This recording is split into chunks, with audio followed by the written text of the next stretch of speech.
Bienvenue Stop Invest, la chaîne des tops d'investissement. Ici, on parle essentiellement d'entreprises de qualité.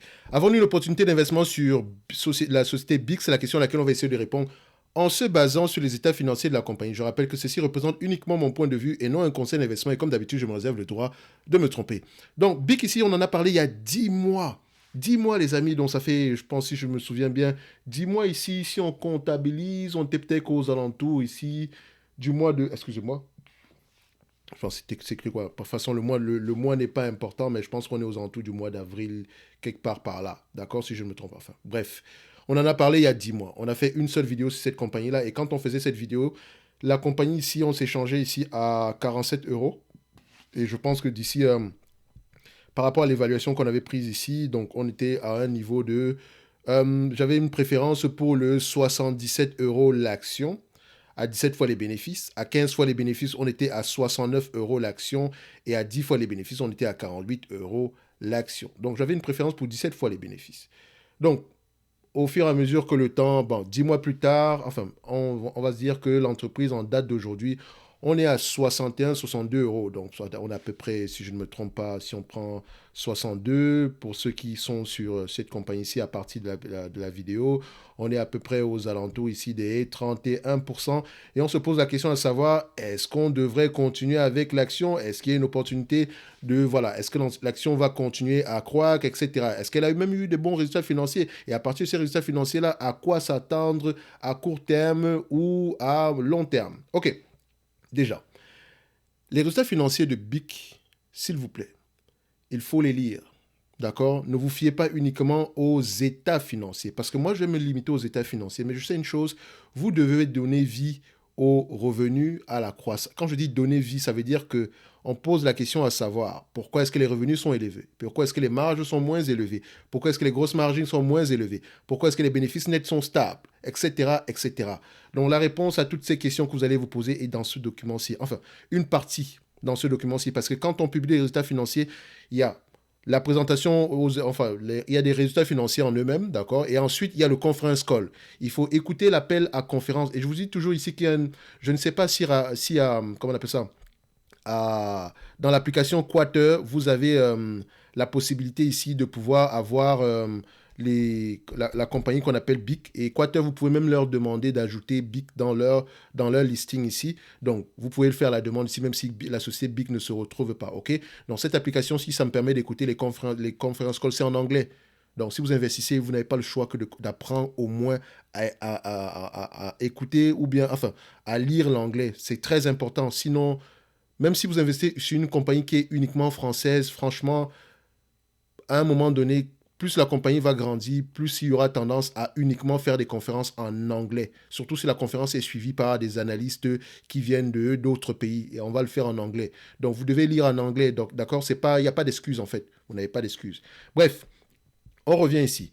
C'est une compagnie que j'ai bien aimée. Mais également, on connaissait les risques également de cette compagnie-ci, notamment le fait que c'est une compagnie mature. Donc, on ne s'attend pas à une croissance exceptionnelle. On s'attend à une stabilité des marges, une stabilité des revenus. C'est ce qu'on demande à ce genre d'entreprise-là. Et également, vous n'allez pas vous attendre à des PER très élevés pour des compagnies qui sont à peu près matures. Encore plus quand un segment d'activité est en difficulté. D'accord, par exemple, quand on voit ici les stylos, par exemple, c'est pas un segment où on peut avoir un certain pricing power. Moi, personnellement, quand je vais acheter un stylo, je veux juste quelque chose qui fonctionne. Point barre. Je m'en fous de la marque. OK? Donc maintenant, Big, que ce soit, je sais pas, je vais pas acheter un stylo parce qu'il est bleu, jaune, rouge, ou bien parce qu'il est décoré. Non, je veux un stylo, point barre. OK? Donc pour moi, il n'y a pas de différence par rapport à ça. Certaines personnes, c'est différent. Ce n'est pas que ça, ils ont également, voilà, ils ont également autre chose que des stylos et des choses comme ça. Bic et également la partie, ils ont la partie, comment on appelle ça? La partie briquet, d'accord, on va le dire comme ça. Donc la partie qui concerne ici les briquets se comporte très très bien. Je pense qu'ils appellent ça Flame for Life, très beau nom d'ailleurs. 1,5 milliard en termes de volume, chiffre d'affaires près de 800 millions. Quand on prend par rapport au chiffre d'affaires de la compagnie ici, on a presque, je pense qu'on est aux alentours on est à plus de, ici le revenu actuel, oui, on est à près de 40% du revenu. Donc 40% ici du chiffre d'affaires, c'est essentiellement dans la partie Flame for Life. Donc ici, la partie Flame for Life, ici, marge d'exploitation, c'est 35%. Par rapport à 2021, on a une diminution. Et la diminution ici, vous allez voir que les coûts de production sont également rentrés par là, donc l'inflation. Et vous allez voir que les marges brutes ont diminué, donc ça affecte tout ceci. Mais ça reste assez correct pour celui qui a acheté cette compagnie-ci à un prix intéressant. C'est pour ça que le prix d'acquisition d'une entité est déterminante. OK? Vous avez également la partie rasoir, etc., qui est une bonne partie également, qui a des marges de 13%, marge d'exploitation de 13%. Les Flame for Life, donc la partie briquet, simple, a des marges d'une trentaine de pourcents. Et la partie Human Expression, donc la partie ici de tout ce qui concerne les stylos, les affaires comme ça, c'est du 3%. Moi, je veux qu'on spin-off cette partie-ci. Je ne sais pas si l'ont déclaré dans leur rapport financier ici. Je l'ai survolé vite fait. Je n'ai pas lu tout le document en question parce que vous imaginez bien qu'avec toutes les vidéos que je fais ici, je n'ai pas le temps de lire tout, d'accord? Donc, au moins, je peux vous dire où est-ce que vous devez aller pour ceux qui investissent, ceux qui sont investis ou bien ceux qui aimeraient investir. Allez-y lire à peu près sur qu'est-ce qu'il mentionne sur Human Expression. Est-ce qu'il compte spin-off? Est-ce qu'il compte renforcer? Mais c'est une partie qui a des marges de 3%, d'accord? 3% par là, de 5 à 3%, donc c'est-à-dire que la compétition est rude à ce niveau-ci. Vendons le segment, c'est tout. Concentrons-nous sur le segment Flame for Life et sur le segment Blade. Et encore, sur le segment Flame for Life, on peut faire des acquisitions. Et sur le segment Blade ici, donc Blade ici, c'est tout ce qui concerne les rasoirs personnels, etc. Vous pouvez faire des acquisitions. Surtout que ce segment-là, je sais qu'il y a dans ce segment-là, il y a beaucoup d'entreprises qui ont spin-off ces différents segments-là, ces différentes entités-là. Je pense qu'il y a une entreprise qui me vient, enfin, j'ai une entreprise en tête, mais le nom m'échappe ici. Mais voilà, c'est assez intéressant d'avoir des marges de 13 à 14% par là. Donc, le segment Human Expression, c'est un segment en termes de revenus, oui, mais en termes de marge, c'est presque nul. Donc, vaut mieux le revendre. Ou bien, si vous voulez le garder, faites des acquisitions dans ce domaine d'activité-là, consolidez le domaine parce que c'est un domaine il y a énormément de compétiteurs, d'accord, afin de pouvoir dégager des économies d'échelle. En tout cas, ceci n'est que mon avis.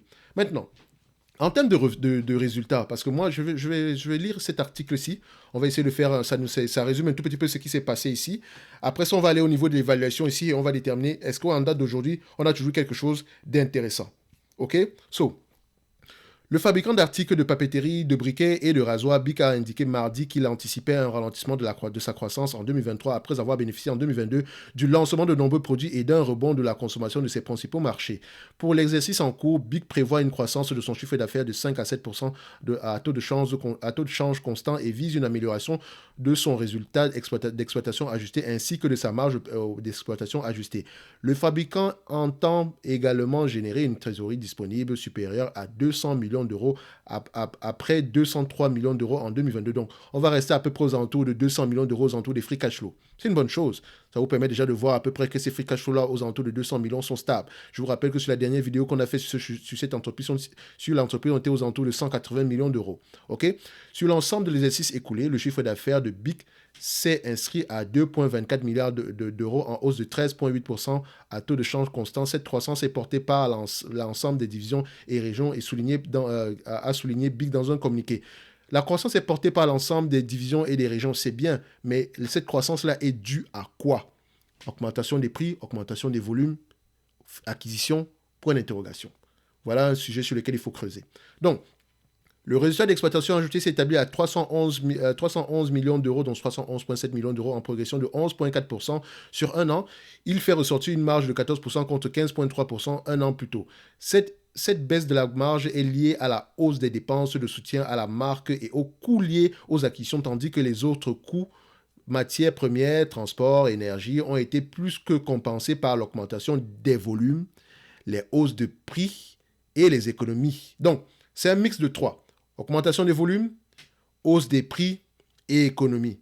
Moi, j'aime bien la partie économie, mais également la partie économie. On a fait des économies sur quel segment? Est-ce qu'on a fait des économies au niveau des segments, des coûts variables ou des coûts fixes? Si c'est au segment coûts variables, c'est correct. Si c'est au segment coûts fixes, là, est-ce qu'on va pouvoir s'en sortir à long terme en le faisant? Hausse des prix, ça va, on aime bien ça. Volume, c'est correct. S'il y a hausse des prix et volume, c'est parfait. Donc, les volumes ici, les volumes ici proviennent d'où essentiellement? Est-ce que ce sont les nouveaux produits, les anciens produits, ce genre de choses-là? Le bénéfice net du groupe est ressorti à 208 millions d'euros contre 314 millions d'euros un an plus tôt. Ça, c'est le bénéfice net. Le bénéfice net 2021 avait bénéficié d'éléments exceptionnels, notamment la vente du siège du groupe à Clichy avec une plus-value de 167 millions. Donc, ajusté de cette vente-là, on avait un bénéfice net moins élevé par rapport à 2021 avait un bénéfice net moins élevé par rapport à ce qu'on a présentement en 2022. Donc, c'est un bon résultat. Les analystes anticipaient un bénéfice net de 220 millions d'euros, un résultat d'exploitation ajusté de 320 millions d'euros et un chiffre d'affaires de 2,22 milliards d'euros. Le conseil d'administration proposera à la prochaine assemblée générale un dividende ordinaire de 2,56% par action en hausse de 19,1% par rapport aux dividendes versés en 2021. Je vais juste essayer de regarder ici 2,56 par rapport au prix qui était affiché quand nous on faisait l'analyse. Ça fait 5% de rendement. Magnifique. Donc, est-ce que c'est le cas ici? Oui, on a à peu près 5% de rendement ici. BIC prévoit en outre de lancer un programme de rachat d'actions pour un montant de 100 millions d'euros en 2023. 100 millions d'euros, je pense que ça représente ici à peu près 5% de ces actions ici, si elle arrive à les racheter au prix actuel. OK. So, on va directement aller sur l'évaluation de cette compagnie-ci. Moi, j'aime bien les résultats actuels. Ne vous demandez pas plus à cette compagnie-ci. Je vous ai dit, vous savez à peu près qu'on a un segment qui marge haut, un segment qui marge moyennement et un segment qui marge très bas. Donc, le segment qui marche très bas, donc Human Expression, c'est un segment qui doit être... On doit le laisser partir. Vendez-le peut-être à une fois les revenus ou bien à 2 fois les revenus. Je ne sais pas qui va vouloir payer pour ce segment-là, mais voilà. Encaisser l'argent ici et développer le segment ici comment on appelle ça, le segment blade personnel ici, donc le segment ici des rasoirs et le segment des briquets, d'accord? Moi, c'est ce que je pense pour cette compagnie-ci. Je ne sais maintenant pas si le management a décidé de le faire ou pas, mais c'est ce que moi je pense. OK. Donc, en termes d'évaluation, moi j'aime bien ça. Vous constatez que la stratégie d'investissement que j'ai, elle est essentiellement basée sur les PER. Tout simplement parce que je pense que le PER est assez puissant si vous savez l'utiliser. OK? Il est assez puissant si vous savez l'utiliser. Cette compagnie-ci se négocie à des price to earning très très bas. Pourtant, c'est une compagnie mature qui actuellement rapporte énormément d'argent. Vous n'allez pas lui demander d'avoir une croissance exagérée. On vous l'a vendu à 7 fois les bénéfices. D'accord? Aux alentours de 43 $ l'action, à 45 $ l'action, 45 euros, on était à 5 fois les bénéfices. Vous voyez que les bénéfices même ont augmenté par rapport à 2020, où on était à 45 $, 44 $ l'action, mais en termes de bénéfices, on était à 12 fois les bénéfices. D'accord? C'est une compagnie que moi je paierais à 15 fois les bénéfices, maximum, grand max. Ok? 17 fois les bénéfices la dernière fois, je pense que c'est un peu trop optimiste ici, sauf si on spin-off le segment Human Expression. Mais si on ne spin-off pas ce segment-là, je pense que voilà, le marché va toujours regarder cette compagnie-ci comme une compagnie qui fabrique des bics, etc. Enfin, quand je dis bic, c'est sa marque. Hein. Quand on appelle un stylo aujourd'hui bic, ça veut dire que la marque est tellement forte aujourd'hui que même en appelant cet instrument-là, pour un stylo, vous l'appelez bic. Donc, vous l'appelez par sa marque. D'accord? Donc, ça veut dire que c'est assez puissant. Donc, et malheureusement, moi, pour moi, quand je parle d'un stylo, je dis généralement bic. Passe-moi un bic. Tu vois ce que je veux dire? Donc, ce qui veut dire que cette marque-ci est forte. Et ce n'est pas comme si je connaissais la société BIC avant. Je vous rappelle que moi, je viens du Cameroun. J'ai commencé à m'intéresser à la bourse aux alentours de 2010 par là. Et sérieusement, aux alentours de 2014-2015. OK? Donc, je ne savais même pas que la société BIC était en bourse. Mais je savais que si je voulais un stylo, j'allais prendre un BIC. D'accord? Quelqu'un qui vient... excusez-moi, mais chez nous, Internet n'était pas aussi développé qu'aujourd'hui. Quand moi, je quittais le Cameroun pour venir au Canada, chez nous, Internet n'était pas aussi développé. Donc, à la fin de la journée, dites-vous que si moi, au Cameroun, je connais BIC, ça veut dire qu'il y a quelque chose en termes de force, en termes de puissance, en termes de... Voilà, au niveau marketing, il y a quelque chose d'intéressant. OK? So, BIC ici, en termes d'évaluation, et je rappelle qu'avant de procéder ici à l'évaluation, je rappelle que pour tous ceux qui veulent qu'on analyse leurs entreprises ici du point de vue quantitatif, inscrivez-vous massivement au service Top Premium. Sur le service Top Premium, je vous présente également des notes d'analyse qui, moi, selon moi, représentent des opportunités d'investissement. D'accord? Vous avez 2 notes d'analyse par mois. OK? Et ensuite, vous avez le suivi. Donc, si je présente la société BIC, surtout que je mentionne que c'est essentiellement des sociétés nord-américaines, tout simplement parce que ce sont des sociétés qui, moi, m'intéressent du point de vue fiscal. Malheureusement, vu que je suis un one-man band, je n'ai pas le choix que de m'intéresser uniquement sur des éléments qui pourraient me faire gagner du temps. D'accord? Donc, si une compagnie m'intéresse pour mon portefeuille, je vous la présente également. OK? Ça ne veut pas dire que parce qu'elle m'intéresse pour mon portefeuille que je vais forcément y investir. D'accord? Parce que parfois également le manque d'argent, il faut faire des arbitrages, surtout quand on a un portefeuille assez plein comme le mien. OK?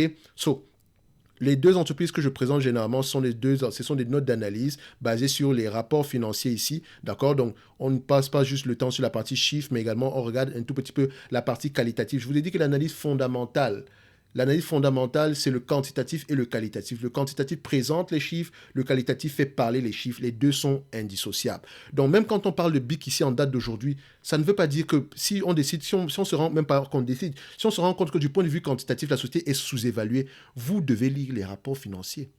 Vous devez lire les rapports financiers. Je vous ai mentionné ici que ce segment-ci, je veux qu'on le vende. Ça, c'est mon avis. OK? Parce que je sais qu'en le vendant ici, ça nous permet de dégager des sous afin de pouvoir développer les autres segments qui ont des marges plus élevées. OK? Donc, c'est mon avis. Donc, c'est ce que l'appréciation que je fais en lisant les rapports financiers. OK? Donc, maintenant, est-ce que le management prévoit de le faire, etc.? Je ne sais pas. D'accord?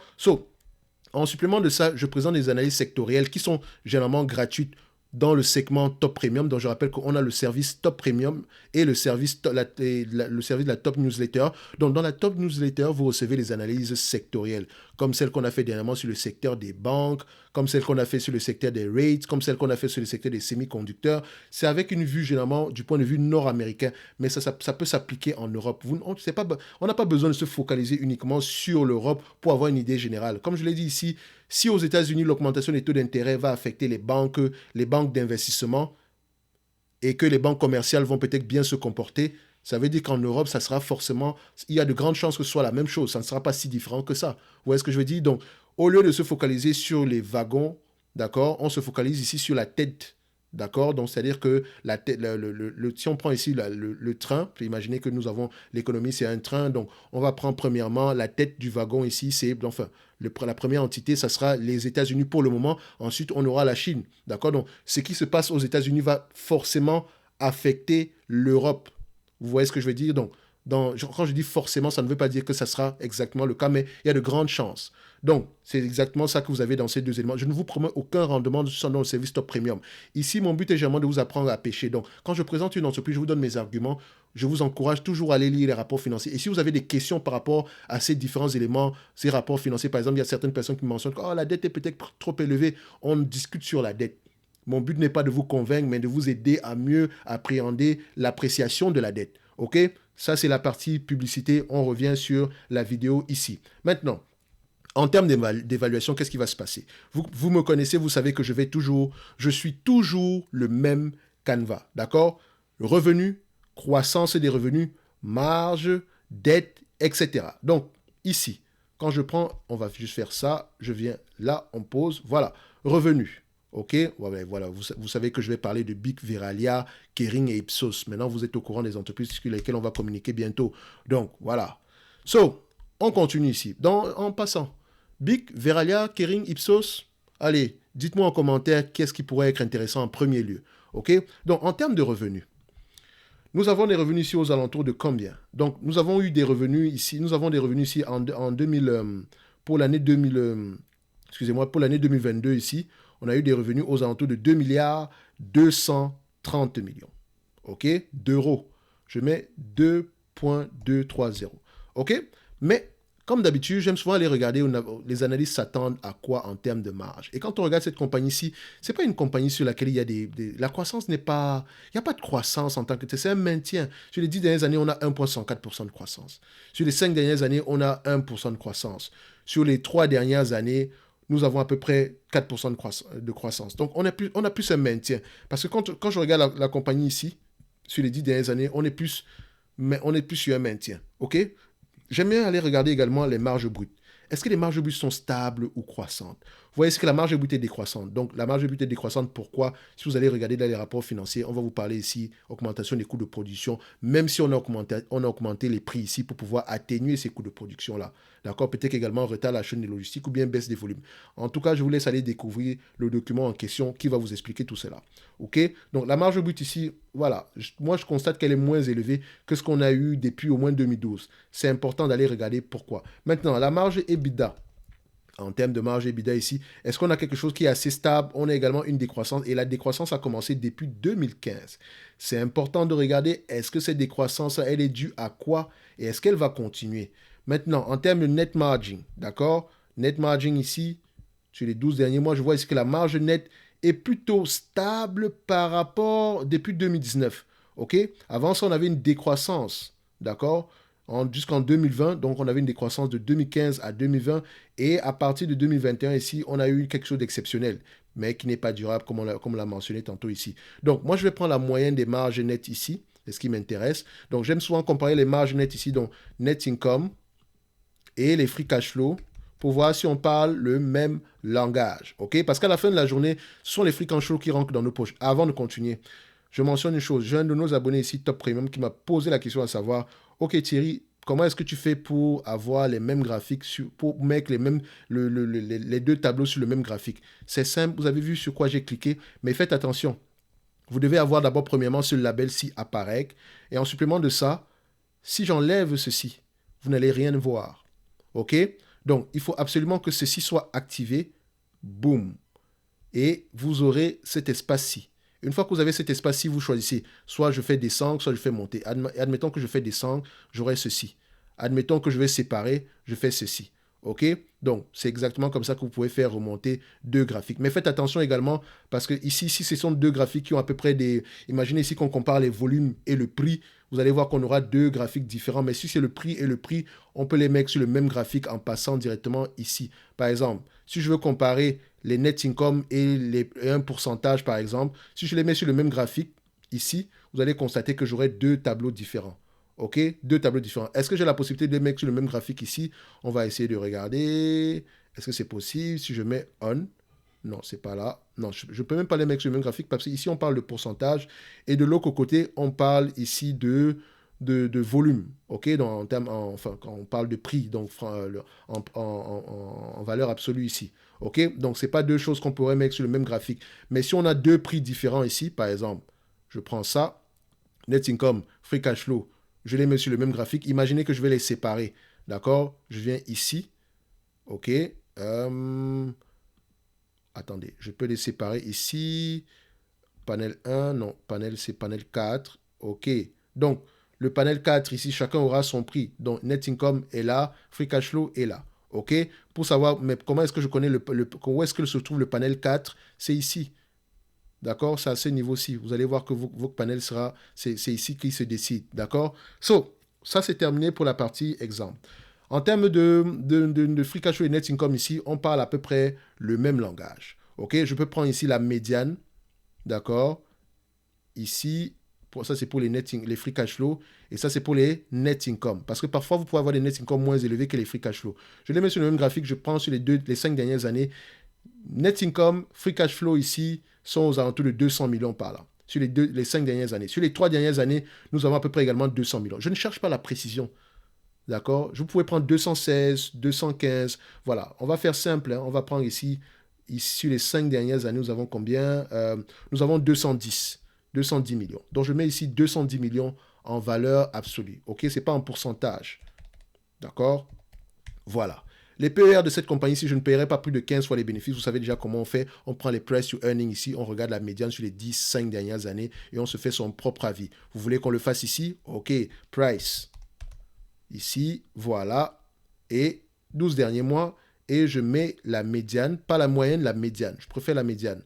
On prend la médiane ici parce que la médiane ici élimine les bruits. Parce que si on prend la moyenne ici, on aura des grosses variations inutiles. Donc, je prends ça.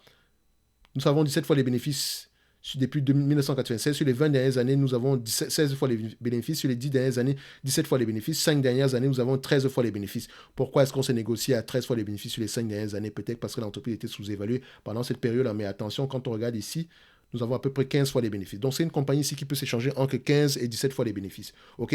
Donc, si normalement j'avais ouvert mon outil Finbox, j'aurais pris 10, 15, 17. Mais je vais calculer uniquement avec 15 fois les bénéfices en date d'aujourd'hui. La dette nette, elle n'a pas de dette nette, elle a du cash net. On aime ça. Donc, elle a même la capacité de souffrir. D'accord? Donc, on a à peu près ici 297 millions ici en termes de cash net. D'accord? Donc, 2, 9, 7. On a tous les éléments nécessaires ici pour effectuer l'évaluation de la compagnie. OK? 2 milliards 230. OK? Non, même pas, on n'a même pas besoin d'utiliser ça. On passe directement ici par le volume. 2 milliards, 210 millions. OK? Multiplié par 15 fois les bénéfices, plus le cash net, 297, divisé par le nombre d'actions. Excusez-moi, c'est la partie qu'on n'avait pas pris ici. Donc, nombre d'actions, dilute. On vient ici, on prend ça, on regarde ça comme ça. On est à peu près 44 millions d'actions. Je sais que c'est une entreprise qui rachète ses actions et elle a raison de le faire. Elle devrait privilégier le rachat d'actions plutôt que le versement d'un dividende. D'accord? Et c'est ce qu'elle fait exactement présentement. D'accord? Tout simplement parce que le marché a tendance à l'évaluer à des PER qui sont très peu élevés. Techniquement, 15 fois les bénéfices, un rendement de 6,6% ici. D'accord? Donc, c'est assez correct. D'accord? Surtout pour c'est une compagnie qui devrait s'échanger à 17 fois les bénéfices normalement. Mais vu qu'elle est mature, il y a un segment d'activité qui est en décroissance, ce genre de choses-là.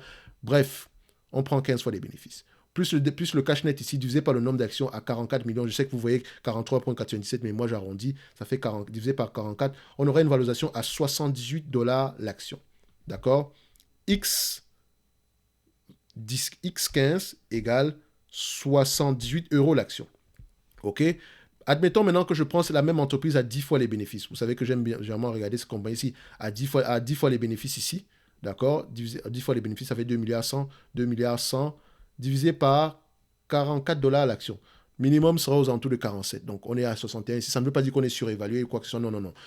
Idéalement, l'entreprise actuellement est sous-évaluée. Si vous prenez également en considération ceci, si on donne 210 millions ici en date d'aujourd'hui en termes de dividendes, si on vous le donne en date d'aujourd'hui, vous aurez un rendement de 7,74%. 7,75%. Et maintenant, tout le deal est de savoir, est-ce que nous allons maintenir 200 millions dans les années à venir? C'est tout.